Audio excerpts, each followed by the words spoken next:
The salaries of doctors, nurses, आपके frontline workers, क्या आपने उनको रिस्क अलाउंस दिया है? कितना खर्च हुआ है अब तक कोरोना की अवेयरनेस फैलाने के लिए? और आपके बजट में आपने कितना पैसा रखा है?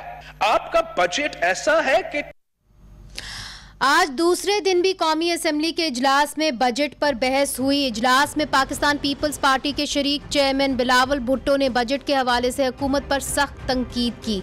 पाकिस्तान में पिछले 24 घंटों में 4,443 केसेस सामने आए। पिछले 24 घंटों में 111 अमवात हुई और 25,015 टेस्ट किए गए हैं। तिब्बी माहिरीन के अंदाजे के मुताबिक जुलाई और अगस्त तक पाकिस्तान में कोरोना से मुतासरा अफराद की तादाद 9 लाख या उससे ज़्यादा भी हो सकती है। पर पाकिस्तान दुनिया में शायद वो वाहिद मुल्क है जहां पर कोरोना वबा का मुकाबला स्मार्ट लॉकडाउन से किया जा रहा है। अब तक पाकिस्तान के 20 शहरों के मखसूस इलाकों में लॉकडाउन का ऐलान कर दिया गया है। और नाजरीन, इसी अहम मौजू पर बात करने के लिए हमारे साथ हैं मुसर्रत जमशेद चीमा साहिबा, पाकिस्तान तहरीक इंसाफ की MPA हैं, पंजाब हुकूमत की तर्जुमानी कर रही हैं, सूबाई काबीना की खसूसी कमेटी बराए इंसदादे कोरोना की मेंबर भी हैं। बहुत बहुत शुक्रिया, आपने हमें लाहौर से ज्वाइन किया। कराची से हमें ज्वाइन करे हैं सईद गनी साहब, उनका ताल्लुक पाकिस्तान पीपल्स पार्टी से है, किसी भी तारुफ के मोहताज नहीं, वो सिंध हुकूमत में वजीर तालीम हैं। डॉक्टर शाजिया खान हमें ज्वाइन करी हैं जो मेडिकल कंसल्टेंट हैं और आप समझ लें एक एनालिस्ट हैं, और उन्होंने हाल ही में आर्टिकल लिखा है, उन्होंने भी कुछ प्रेडिक्शंस की हैं। आइए बताते हैं कि उन्होंने क्या कहा है। इस आर्टिकल के अंदर उन्होंने बड़ी खौफनाक किस्म की तस्वीर खींची है जहां उन्होंने कहा है कि पाकिस्तान के अंदर 100 मिलियन लोग जो हैं वो इस वबा से मुतासर हो सकते हैं। कराची में सिर्फ 10 मिलियन हो सकते हैं और इस वक्त कराची में जो बेड्स हैं उनकी तादाद है 16,500, जबकि 8,30,000 से ज़ायद लोग जो हैं शायद इन बेड्स के जो हैं वो ज़रूरतमंद हो। तो डॉक्टर शाजिया, आपने ये जो इदादो शुमार हैं ये कैसे आप इन तक पहुंची? आप तो ये भी कह रही हैं कि between the ages of 15 and 64 1,51,000 people can end up being dead और 100 मिलियन लोग जो हैं पाकिस्तान में मुतासर हो सकते हैं। अस्सलाम वालेकुम Manisha, thank you so much for having me. ये फिगर्स मैंने 3 यूनिवर्सिटीज़ की वेबसाइट्स को देख के, हार्वर्ड यूनिवर्सिटी, कैम्ब्रिज यूनिवर्सिटी और वर्ल्ड हेल्थ ऑर्गेनाइजेशन के स्टेटिस्टिक्स मैंने पढ़ के ये अपना आर्टिकल लिखा। मैंने बहुत कंजर्वेटिव एस्टिमेट्स यूज़ किए, यानी जो सबसे लोएस्ट एस्टिमेट्स हैं रेंजेस में डेथ रेट्स के और इन्फेक्शन रेट्स के। तो हार्वर्ड में एपिडेमियोलॉजिस्ट हैं प्रोफेसर लिप्सिच के नाम से, उन्होंने प्रेडिक्शन किया है कि 40 to 70% of the world's population will be infected by coronavirus, यानी 40 से लेकर 70% तक इन्फेक्ट होंगे। तो अगर हम पाकिस्तान का पॉपुलेशन ले 200 मिलियन है, तो अगर हम 50% भी लेते हैं इस रेंज में से तो वो 100 मिलियन तो वहाँ हो जाते हैं। फिर 100 मिलियन में से जो इन लोगों ने new England journal of medicine में जो क्रूज शिप्स पे वबा जब फैलनी शुरू हुई थी मार्च में, तो उन्होंने जो उन पे स्टडी की थी तो उससे पता चला था कि up to 50% of people, up to 60% in fact of people asymptomatic होते हैं, यानी उनको कोई अलामात जाहिर नहीं होती, हालांकि वो इन्फेक्ट हुए होते हैं और हालांकि वो इस बीमारी को फैला रहे होते हैं, कंटेजियस होते हैं उस वक्त। तो आप इसमें से 100 मिलियन में से आप इसको आधा कर दें तो 50 मिलियन हो जाते हैं लोग जिनको एक्चुअल इन्फेक्शन के अलामात जाहिर हो रहे होंगे। फिर इसमें से 1 in 6 people, तो अगर आप पूरी दुनिया में देखें इस वक्त जो वबा फैली हुई है, 7 मिलियन से ज्यादा लोग अब इन्फेक्ट हो गए, तो 1 in every 6 require a hospital bed। तो अगर हम 50 मिलियन का इस फिगर को लें तो उसमें आ जाते हैं 8.3 मिलियन सिक, और हमारे पास इस वक्त 1,20,000 बेड्स हैं अकॉर्डिंग टू गैलप पोल जो कि 2016 में पब्लिश हुआ था। तो हमारे पास तकरीबन 1,16,000 थे उस वक्त। तो अगर आप इसको 1,20,000 भी कर लें बेड्स को, तो फिर भी हमारी जो कैपेसिटी है उसमें एक बिस्तर के लिए, एक अस्पताल बेड के लिए 50 लोग होंगे जो उनको हॉस्पिटल बेड की जरूरत पड़ेगी। तो that's overwhelming the Pakistani health care system. तो इसलिए हमें बहुत ज्यादा परेशान होने की जरूरत है। जी, फिर हम आगे डॉक्टर साहिबा मैं इधर आपको रोकूंगी और सईद गनी साहब के जानिब जाऊंगी। सईद साहब, आपकी हुकूमत बार बार ये कहती रही है और इसी बात का खदशा करती रही है कि जो हमारे हस्पताल हैं वो ओवरक्राउड हो जाएंगे, हमारा हेल्थ सेक्टर जो है वो एग्जॉस्ट हो जाएगा। अब डॉक्टर्स भी यही बात कर रहे हैं, आप इसके लिए तैयार हैं? क्या सिंध हुकूमत इसके लिए तैयार है? जिस तरह के डॉक्टर साहिबा एक्सप्लेन कर रही हैं कि कराची के अंदर 10 मिलियन लोग मुतासर हो सकते हैं और ये कह रही हैं कि 8 लाख से ज़्यादा लोगों को शायद अस्पताल जाने की ज़रूरत हो और उसके अंदर सिर्फ 16,500 बेड्स हैं। मुझे देखिए, सिर्फ सिंध हुकूमत नहीं कह रही थी, और सिंध हुकूमत ने जितने डिसीजंस लिए थे पहले भी हमने कंसल्टेशन की थी, और वो जो प्रोसेस था, कंसल्टेटिव प्रोसेस था, उसमें तमाम जो एक्सपर्ट्स थे उनको हमने शामिल किया। यूनिसेफ हमारे साथ शामिल था, वर्ल्ड हेल्थ ऑर्गेनाइजेशन हमारे साथ शामिल थी। तो जब हम बैठ के मीटिंग्स करते थे तो मीटिंग्स में डिसीजंस होते थे कि हमने करना क्या है। तो अगर हमने स्कूल्स बंद किए, बाजार बंद किए, श्राइन्स बंद की, सिनेमाज बंद किए, पार्क्स बंद किए, इवन बाद में लॉकडाउन किया, तो वो उस टास्क फोर्स की रिकमेंडेशंस पर हम करते रहे। अच्छा, उसके बाद जब ये नजर आ रहा था कि फेडरल गवर्नमेंट का या प्राइम मिनिस्टर साहब का व्यू जरा डिफरेंट है, तो आपको ये याद होगा कि पहले सूबा सिंध में डॉक्टर्स ने प्रेस कॉन्फ्रेंस की, बड़े वेल नोन रेप्यूटेड डॉक्टर्स हैं जिन्होंने प्रेस कॉन्फ्रेंसेस की, उनके ऊपर ये एलिगेशन लगा दिया गया कि ये पीपल्स पार्टी और सिंध हुकूमत के कहने पे कर रहे हैं।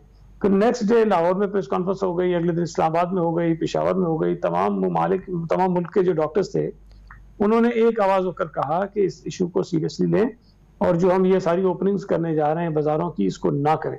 लेकिन बहरहाल हमने उसको, शायद हमारी हुकूमतों ने उनको संजीदा नहीं लिया, और सिंध हुकूमत का जो मौक़िफ़ शुरू दिन से था वो यही था कि अगर ये नंबर इंक्रीज हो गए तो हमारा हेल्थ जो डिपार्टमेंट है, जो हमारी फैसिलिटीज हैं, वो इसको सस्टेन नहीं कर सकेंगे, वो कलेप्स कर जाएंगी। और उसकी चीजें अब आपके सामने नजर आ रही हैं। और मैं ये समझता हूँ कि इस वक्त आज जो सूरत हाल मुल्क की है, चीजें हमारे हाथ से निकल गई। अब हम शायद इसको इतनी आसानी से कंट्रोल भी नहीं कर सकेंगे, कंटेन भी नहीं कर सकेंगे। मगर कतई कलामी माफ सईद साहब, बात ये है कि ये जो स्मार्ट लॉकडाउन जिसकी ये बात कर रहे हैं, जहां ये कहते हैं कि जी पहले आप ट्रैक करें, फिर टेस्ट करें, फिर क्वारंटीन करें, मगर आपने देखा कि लाहौर के दीगर इलाकों के अंदर इन्होंने स्मार्ट लॉकडाउन जो है इम्पोज कर दिया है, वो कल से जो है नाफिज भी हो जाएगा। आप समझते हैं कि उससे फ़ायदा होगा? मुनीज़, ये जो ट्रैक करके, ट्रेस करके उनको आइसोलेट करने वाली बात थी, ये तो सूबा सिंध की हुकूमत ने पहले दिन से शुरू की थी, और ये सब रिकॉर्ड पर है कि हमने इनिशियली ये सारा जो इनिशिएटिव लिया और जितने पैसेंजर्स बाहर से आ रहे थे उनको हमने कांटेक्ट किया, उनसे सिम्टम्स पूछे, उनके टेस्ट किए, फिर अगर जो पॉजिटिव थे उनके कॉन्टेक्ट ट्रेस किए। तो बड़ा एग्रेसिव हमने काम, ये सारा कुछ किया हुआ है।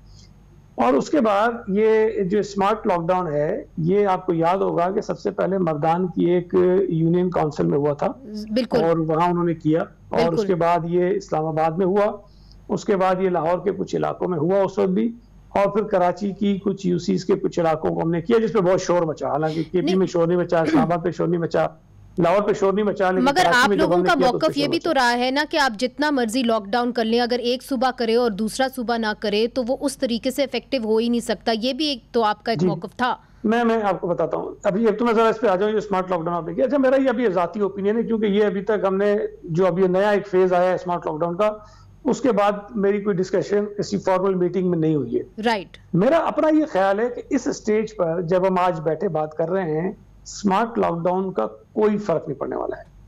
देखिए, उसकी बड़ी कॉमन सेंस की बात है जो मैं समझता हूं कि आपको पता होता है कि कराची शहर में ये 20 मकामात ऐसे हैं जहां पर हॉट स्पॉट है, जहां बहुत ज्यादा केसेस हैं, आप उनको जाके लॉकडाउन कर देते हैं, बंद कर देते हैं। लेकिन आज जब हम बात कर रहे हैं तो आज मेरी नजर में कराची शहर का कोई एक इलाका भी ऐसा नहीं है जहां पर कोई एक भी केस ना हो। हर इलाके में केसेस है, पूरी आबादी में, और तमाम बड़े शहरों का यही हाल है। अब अगर आप 20 इलाकों को लॉकडाउन कर देते हैं फॉर नेक्स्ट 15 डेज, चले वहां तो आपने बड़ा सख्त कर दिया, लोगों को नहीं निकलने देंगे, वहां तो ये इसकी जो स्प्रेड है वो रुक जाएगी। लेकिन व्हाट अबाउट अदर एरियाज जहां पर कुछ ना कुछ केसेस मौजूद हैं? अगले 15 दिन में वो इतने बड़े हॉटस्पॉट बन जाएंगे दोबारा आपके लिए कि आपको वो 15 उधर छोड़ के फिर उधर भागना पड़ेगा। तो ये पॉसिबल नहीं है कि इस तरह से आप कंटेन कर सकें। अच्छा। इस वक्त मेरी राय में आपको लॉकडाउन करना है और लॉकडाउन भी कर्फ्यू टाइप का लॉकडाउन होना चाहिए। अच्छा, बहुत सख्त, बड़ा स्ट्रिक्ट होना चाहिए, तब जाके चीजें कुछ कंट्रोल हो सकती हैं, अदरवाइज दूसरा कोई रास्ता नहीं है। और ये हम, अल्लाह माफ करे मेरी बात, अल्लाह करे कि गलत हो, हम बिल्कुल तबाही के दहाने पे खड़े हैं सर। मुसरत साहिबा, आप लाहौर में बैठी हुई हैं, वहाँ पे आपकी हुकूमत ने ख़ुद जो है स्मार्ट लॉकडाउन इम्पोज़ किया, मगर जिस तरह सईद साहब ये कह रहे हैं कि जी अब स्मार्ट लॉकडाउन वाला माहौल नहीं रहा है, हमें एक कर्फ्यू नाफिज करना होगा, स्ट्रिक्ट लॉकडाउन करना होगा, नहीं तो फिर हम दूसरे इलाकों में भागते रहेंगे जहाँ पे नए केसेस निकलते हैं। बिस्मिल्लाहिर्रहमानिर्रहीम। बहुत शुक्रिया मुनीज़े। सबसे जो इम्पोर्टेंट चीज़ है वो हम सबको जो समझने की ज़रूरत है वो ये है कि जब से WHO ने इसको एंडेमिक डिक्लेयर किया है, अब जो कंप्लीट लॉकडाउन की ऑप्शन किसी भी मुल्क के पास नहीं रही। उसकी वजह यह है कि अब ये इसकी जो एंड टाइम है वो किसी को भी कंफर्म नहीं है कि कब इसकी वैक्सीन आएगी, कब इसका ट्रीटमेंट मौजूद होगा और इसने कब दुनिया से जाना है और जाना भी है कि नहीं। सबसे इम्पॉर्टेंट चीज़ ये है कि प्राइम मिनिस्टर साहब का जो पहले दिन से स्टांस था, और बल्कि जो पिछला भी हमने जो लॉकडाउन किया 2-3 वीक्स का, उसकी जगह भी अगर हम उन एरियाज़ को जो हॉट स्पॉट थे उनको टारगेट करते, वहाँ कंप्लीट लॉकडाउन यानी कि कर्फ्यू वाला लॉकडाउन लगा देते तो वो ज्यादा बेहतर होता। तो वो आपने अगर मैं आपको पंजाब की बात करूं, सेंटर में भी मुसरत साहिबा आपकी हुकूमत, पंजाब में भी माशाल्लाह आपकी हुकूमत, फिर खैबर पख्तूनख्वा में भी आपकी हुकूमत, बलूचिस्तान में एक फ्रेंडली हुकूमत, आप ये फैसला ले सकते थे।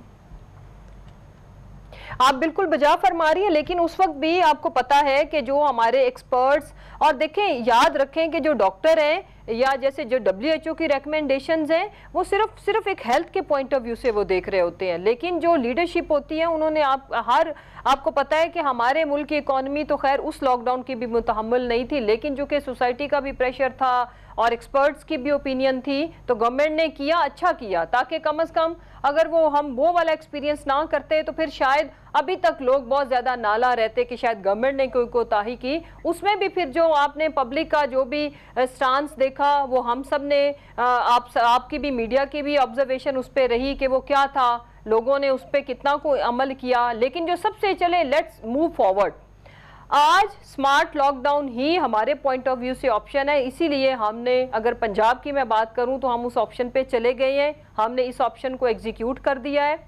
और अगर मैं लाहौर की बात करूं, ये बात बिल्कुल सही है कि लाहौर इस वक्त, अगर हम ये कहें कि पंजाब का या पूरे मुल्क का एपिसेंटर है, तो ये बात बिल्कुल ठीक है। लाहौर के नंबर ऑफ केसेस और बाकी किसी भी जगह के नंबर ऑफ केसेस में अब कोई कंपैरिजन नहीं रहा, और लोकल स्प्रेड में भी हमने कोई 90 पॉइंट्स को कंप्लीट लॉकडाउन कर दिया है।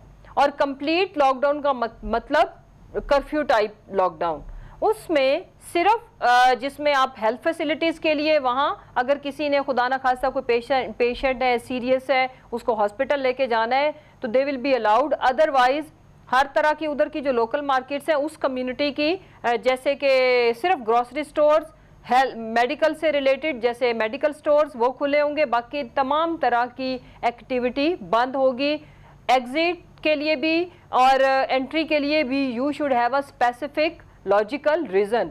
ओके, इससे क्या होगा कि इससे हम ये जो तेजी से बढ़ता हुआ इसकी रफ्तार है ये कम, इसको हम it's sort of speed breaker कि जो लोकल स्प्रेडर, फिर ताकि हम जो लोग आते जाएं हॉस्पिटल तक पहुंचे उनको ट्रीट करके आप घर भेजते जाएं और फिर आगे नए केसेस आते जाएं, ये काफी हेल्पफुल होगा और लॉन्ग लास्टिंग भी यही है। इसमें हम ये देखें ना, अब बाकी जगहों पे मैं आपको एग्जांपल देती हूँ। मैं आपकी जानिब फिर से आती हूँ, मैं आपकी जानिब फिर से आती हूँ, डॉक्टर साहिबा से भी जानने की कोशिश करते हैं, चूँकि तिब्बी माहिर वो यहाँ पे हैं और उनसे जानने की कोशिश करेंगे कि वो इंडिपेंडेंट हैं। आप इस मामले को कैसे देखती हैं, चूँकि स्मार्ट लॉकडाउन का एक्सपीरियंस पाकिस्तान के लिए एक यूनिक एक्सपीरियंस भी है एक हद तक।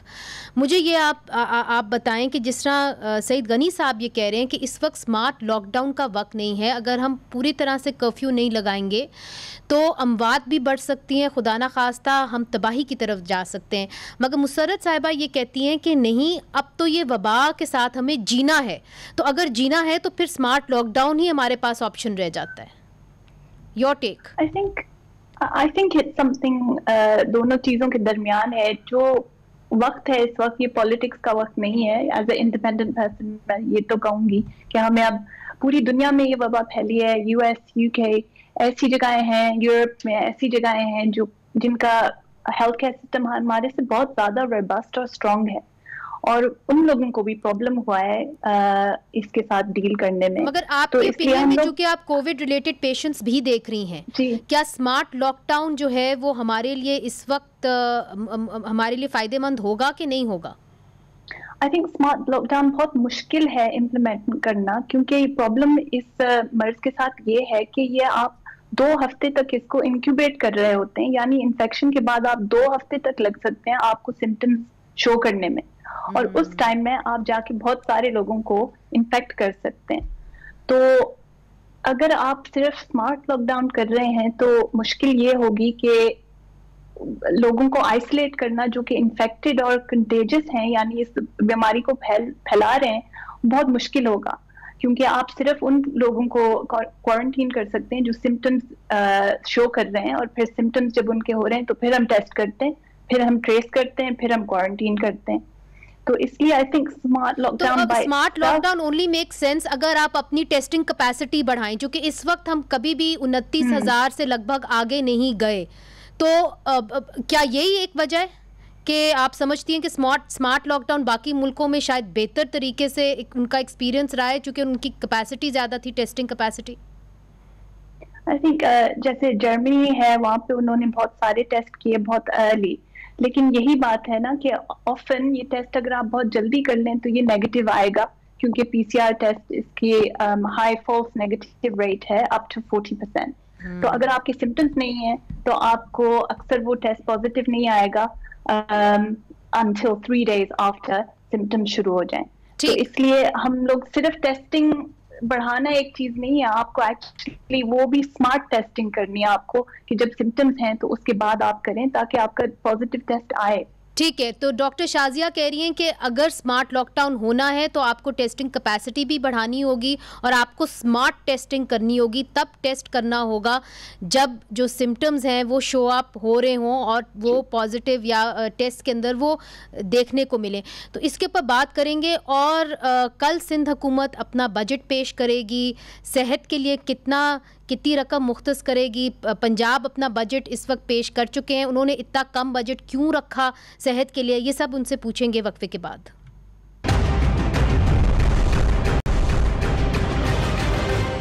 वेलकम बैक नाजरीन। कोरोना वबा से मुतासरा लोगों की तादाद बढ़ती चली जा रही है, अमवात में भी इजाफा हो रहा है। हमारे साथ है डॉक्टर शाजिया खान साहिबा, हमारे साथ है मुसर्रत चीमा साहिबा लाहौर से, और कराची से सईद गनी साहब हमारे साथ मौजूद हैं। और कल सिंध जो है वो अपना बजट पेश करेगा और हेल्थ सेक्टर के लिए कितना मुख्तस करेगा, सईद गनी साहब से पूछते हैं। सईद साहब, एक तशवीश ये भी है कि कराची के जितने भी अस्पताल हैं उन्होंने अपने साइंस लगा दिए, वो कह रहे हैं कि जी हमारे पास और जगह नहीं है। मोर देन एवर अब ज़रूरत है कि हेल्थ बजट को और तंदुरुस्त किया जाए।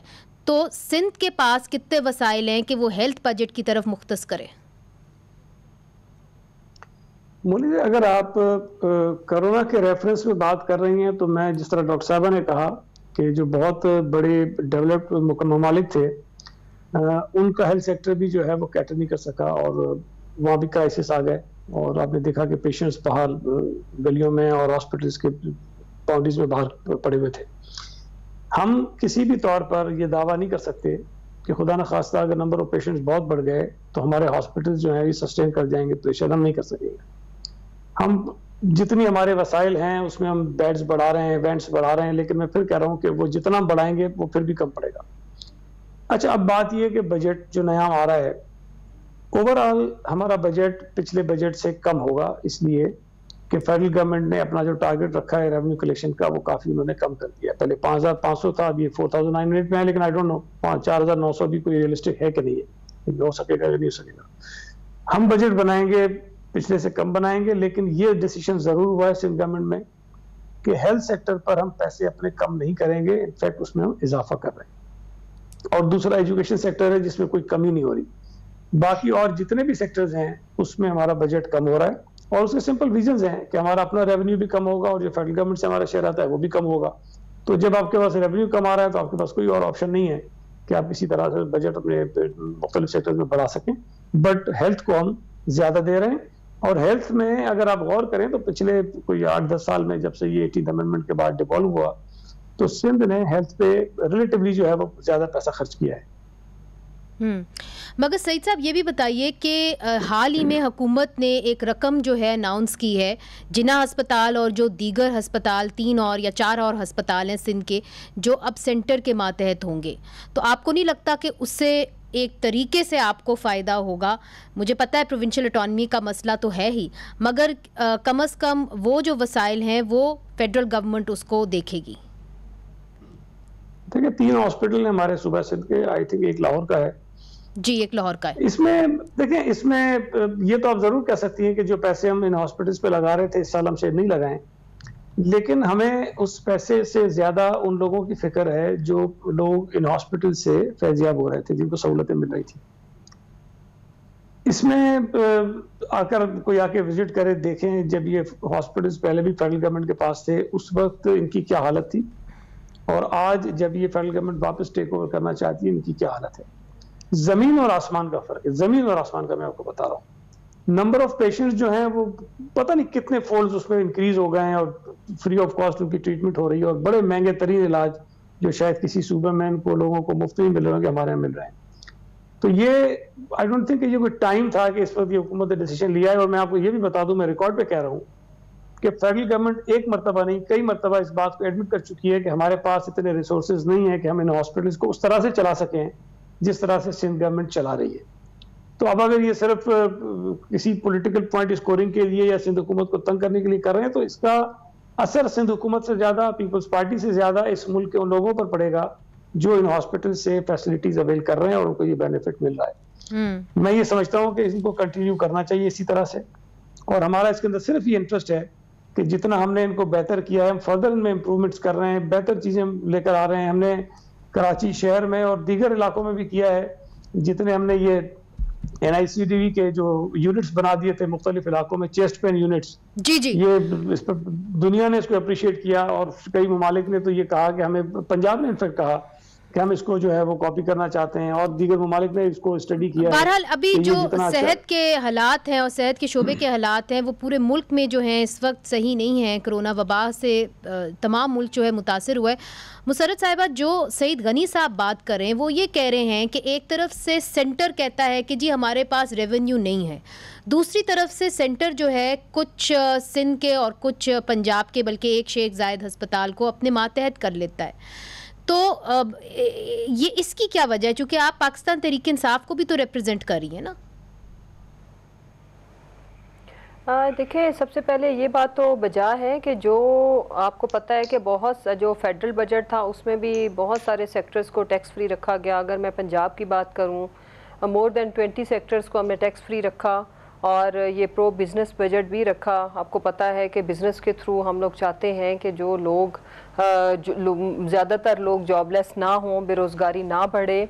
और उसके साथ आपको पता है कि रेवेन्यू की कलेक्शन में या रेवेन्यू के कम होने में जो फैक्टर्स हैं वो आप सबको पता है। ये पूरी दुनिया का इस वक्त एक हम जिस तरह पूरी दुनिया एक ट्रेजेडी से गुजर रही है, दुनिया की बेस्ट, तो वो तभी तो कह रहे हैं कि अगर यही मसाइल हैं और फेडरल गवर्नमेंट के पास ऑलरेडी पैसे कम हैं तो फिर और अस्पतालों को अपने मातहत लेने का क्या असर होगा या फायदा होगा उसकी? देखें, ये बेसिकली ये पहले भी फेडरल गवर्नमेंट के ही अंडर थे, लेकिन उसमें ये काफी देर तक ये फिर 18वीं तरमीम के तहत तो हेल्थ एक सूबाई एक सब्जेक्ट है ना जी।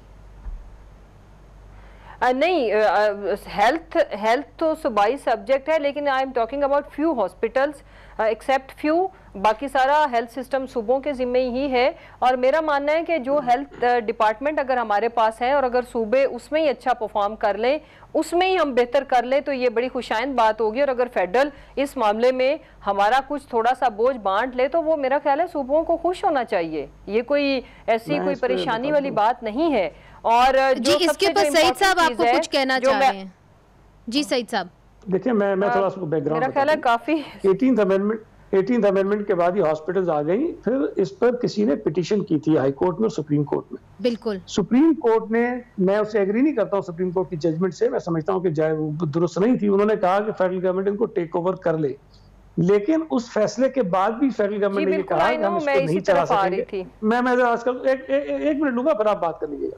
तो उस पर फेडरल गवर्नमेंट ने ये कहा, सुप्रीम कोर्ट के फैसले के बाद भी नहीं ले रहे थे इसलिए कि चला नहीं पाते, लेकिन सुप्रीम कोर्ट ने फैसले में ये भी कहा है कि जितनी इन्वेस्टमेंट सिंध गवर्नमेंट ने की है ना हॉस्पिटल्स पर, वो पैसे भी सिंध गवर्नमेंट को वापस किए जाएं। तो आप पहले पैसे वापस करेंगे फिर लेंगे ना हॉस्पिटल्स, तो अभी तक तो पैसे तो वापस नहीं किए और हॉस्पिटल लेने आ गए। मुसर्रत साहिबा, देखें उसकी वजह यह है कि ये हमें भी बहुत सारे डॉक्टर्स ने अप्रोच किया, और ये बेसिकली जो इन हॉस्पिटल की जो इंतज़ामिया थी, जो डॉक्टर्स थे, they went to the courts, और फिर कोर्ट्स ने उनके फेवर में ये डिसीजन किए कि ये जो हॉस्पिटल्स पहले फेडरल के पास थे ये उनको दे दिए जाए। तो इसलिए आपको पता है कि वो एक अलग, ठीक है, वो एक अलग मौजू है, मगर उससे अगर हम आगे बढ़े, चूंकि आपने हाल ही में एक बड़ा इंपॉर्टेंट बजट भी दिया है, अब उस बजट के तहत अगर मैं गलत नहीं हूँ, जो छपे गए फिगर्स, उसके अंदर आपने 284 बिलियन रुपीज जो हैं वो हेल्थ सेक्टर को मुख्तस किए हैं, मगर पिछले बजट के अंदर 279 बिलियन रुपए आपने किए थे। तो ये कुछ ज्यादा डिफरेंस नहीं है। आप नहीं समझती, चूंकि आपके ऊपर भी प्रेशर बहुत है, मुझे मालूम है कि क्योंकि आप कोविड की एक कमेटी के अंदर भी हैं, आपके ऊपर भी प्रेशर बहुत है। डॉक्टर्स कह रहे हैं कि जी हमारे पास पीपीई इक्विपमेंट नहीं है, डॉक्टर्स कह रहे हैं कि हमें कोई ख़ास बजट नहीं दिया गया। तो आप नहीं समझती कि ज़्यादा बजट मुख्तस किया जाना चाहिए था? जी Muneeze, let me clear it to you, ये एक रेगुलर रूटीन बजट है 284 बिलियन अरब का। जो सबसे इम्पोर्टेंट चीज़ है वो ये है कि जो कोरोना रिलेटेड बजट है, हमने चूंकि एक सीएम साहब ने, आपको पता है कि कोविड-19 पे सबसे पहले जो किसी सूबे ने इनिशिएटिव लिया, कैबिनेट कमेटी ऑन कोरोना तश्कील दी, वो पंजाब ने किया।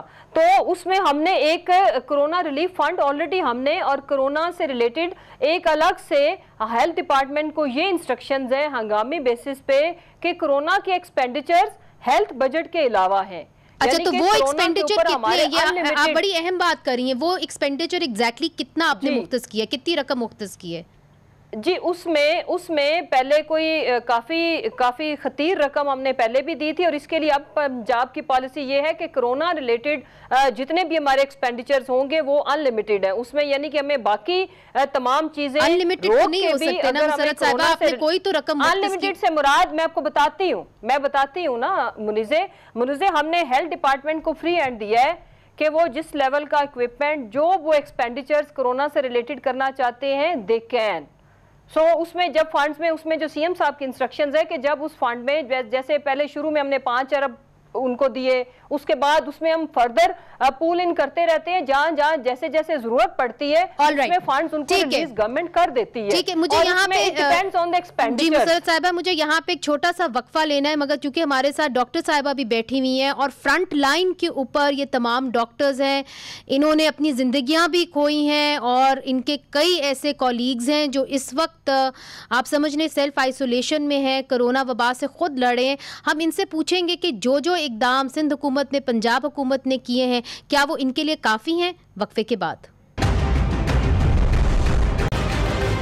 वेलकम बैक नाजरीन। डॉक्टर शाजिया, ब्रेक से पहले हमने सईद गनी साहब से भी पूछा, मुसर्रत चीमा साहिबा से भी पूछा कि कितनी रकम आपने मुख्तस की है। अब मुझे बताइए कि क्योंकि आप इस वबा से फ्रंट लाइन के ऊपर लड़ रही हैं और 4000 से ज़्यादा डॉक्टर मुतासर हो गए कोविड-19 से, 39 have lost their lives, what is it that you urgently need? तो ये बात हमें पता है, पूरी दुनिया में पता है कि जो आपको सिवेरिटी होती है, जिस शिद्दत से आपको कोविड होता है, वो रिलेटेड है कि आपका एक्सपोजर कितना होता है वायरस से। तो ऑब्वियसली जो हमारे डॉक्टर्स और नर्सेस हैं फ्रंट लाइन पे, वो उनको बहुत ज़्यादा एक्सपोजर हो रहा है क्योंकि वो पेशेंट्स को देख रहे हैं जिनको कोविड है और उनको सिम्टम्स हैं, वो खांस भी रहे हैं, वो छींक भी रहे हैं। इस वक्त ज़रूरत किस चीज़ की है डॉक्टर शाजिया? तो they need protective PPE equipment, यानी कि पर्सनल प्रोटेक्टिव इक्विपमेंट। तो वो पूरा जो सूट होता है, जो मास्क होते हैं, रेस्पिरेटर वाले मास्क। मगर हुकूमत का ये मौक़िफ़ रहा है कि ये सारी इक्विपमेंट तो डॉक्टर्स के पास पहुंचे आ रहे हैं, NDMA का भी ये मौक़िफ़ है। तो अभी 2 दिन पहले भी बॉयकॉट किए हैं जूनियर डॉक्टर्स ने हॉस्पिटल्स को सिंध में, क्योंकि उनके पास नहीं थे ये सारी चीजें। और वो बहुत ज्यादा स्ट्रगल कर रहे हैं, वो खुद से खरीद के ले रहे हैं ताकि वो पेशेंट्स को देख सकें। तो हमारा फर्ज बनता है I think as a civil society कि हम अपने डॉक्टर्स को अच्छी तरह ट्रीट करें, क्योंकि इस वक्त वो हमारे सोल्जर्स हैं, वो तो जान की बाजी खेल रहे हैं। और आपके लिए कोई फंड मुख्तस किया गया है कि खुदा ना खास्ता अगर कोई इससे मुतासिर हो जाता है तो उस डॉक्टर के लिए कोई रकम जो है वो असाइन की गई हो, मुख्तस की गई हो? जहाँ तक मुझे पता है नहीं, लेकिन आई माइट बी रॉन्ग, लेकिन मुझे पता नहीं है कि कोई ऐसा कोई फंड हो डॉक्टर्स के लिए। ऑल राइट, सईद गनी साहब, आपने डॉक्टर शाजिया की जी मैं आपकी भी जाने पाऊंगी कंक्लूडिंग रिमार्क्स। सईद गनी साहब, डॉक्टर शाजिया की आपने बात सुनी, उन्होंने कहा सबसे पहले हमें पीपीई इक्विपमेंट की ज़रूरत है चूँकि हम फ्रंट लाइन के ऊपर हैं। फंड है कि नहीं है आई डोंट नो, मगर आज बिलावल भुट्टो जरदारी साहब ने कम से कम फेडरल गवर्नमेंट के ऊपर ये तनकीद की, क्या सिंध के अंदर ये फंड है? जी, एक तो पीपीज हम काफ़ी ज़्यादा तादाद में हमने दिया है और ये जायज़ बात है। अगर हम उनको कह रहे हैं कि कोरोना पे जाके आप ट्रीटमेंट करें पेशेंट्स की और वहाँ अपने आप को दाव पे लगाएं, तो ये बहुत ज़रूरी चीज़ और हम दे रहे हैं। कहीं कहीं हो सकता है कोई इशू हो, अदरवाइज वो बड़ा इशू नहीं है, लेकिन जो डॉक्टर्स की प्रोटेस्ट है उसके अंदर और बहुत सारे मल्टीपल उनकी डिमांड्स हैं, वो भी हम उनको एड्रेस कर रहे हैं। अच्छा, जहाँ तक फंड की बात है, चीफ मिनिस्टर सिंध ने बहुत पहले, आई थिंक 3-4 हफ्ते पहले, सब तमाम हुकूमतों से पहले प्रेस कॉन्फ्रेंस में ये अनाउंस किया था कि खुदा ना खास्ता अगर कोई हमारा डॉक्टर, कोई पैरामेडिक्स या कोई नर्स इस वायरस का शिकार होकर इस दुनिया से चले जाते हैं, तो हमारे पास एक हम उसको कहते हैं शौदा, जो शहीद होते हैं उनके लिए डिफरेंट पैकेज होता है उनकी फैमिली के लिए, तो वो हमने अनाउंस कर दिया था कि वो हम उनको देंगे। तो उसी हिसाब से जितने पैसे किसी शहीद की फैमिली को दिए जाते हैं, इनकेस खुदा ना खास्ता, अल्लाह करे कि सब महफूज रहें, लेकिन खुदा ना खास्ता अगर कोई ऐसा इंसिडेंट होता है तो उनकी फैमिली को उसी अंदाज में कंपनसेट किया जाएगा। और बाकी जाहिर है कि जो अलाउंसेस वगैरह हैं वो हम दे रहे हैं इनको, और मस्जिद की कोई डिमांड है उसको पूरा करें।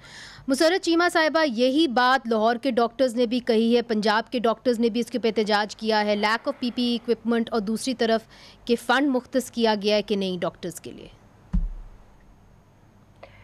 जी, हमने बिल्कुल सबसे पहले कोरोना रिलेटेड जितने भी हमारे ड्यूटी ऑन सर्विस हैं, और ना सिर्फ डॉक्टर्स, पैरामेडिक्स, नर्सेज, ड्राइवर्स, 1122 का अमला और जो भी सपोर्टिव स्टाफ होता है, सफाई का अमला, सब के लिए वो इस सपोर्ट फंड के बेनिफिशरी हैं। इसके अंदर एक शोधा पैकेज भी है। गॉड फॉरबिड, अल्लाह ना करे, लेकिन अगर आपको पता है कि they are front line soldier और they are very much expose to the patients, तो चांसेस तो हैं, रिस्क तो है, तो वो बहुत अच्छा पैकेज है। बट कोई चीज़ भी, कोई अमाउंट ऑफ मनी भी आपकी जो लाइफ है उसकी कॉम्पनसेशन नहीं हो सकती, लेकिन शोधा पैकेज का मतलब इट्स एन ऑनर।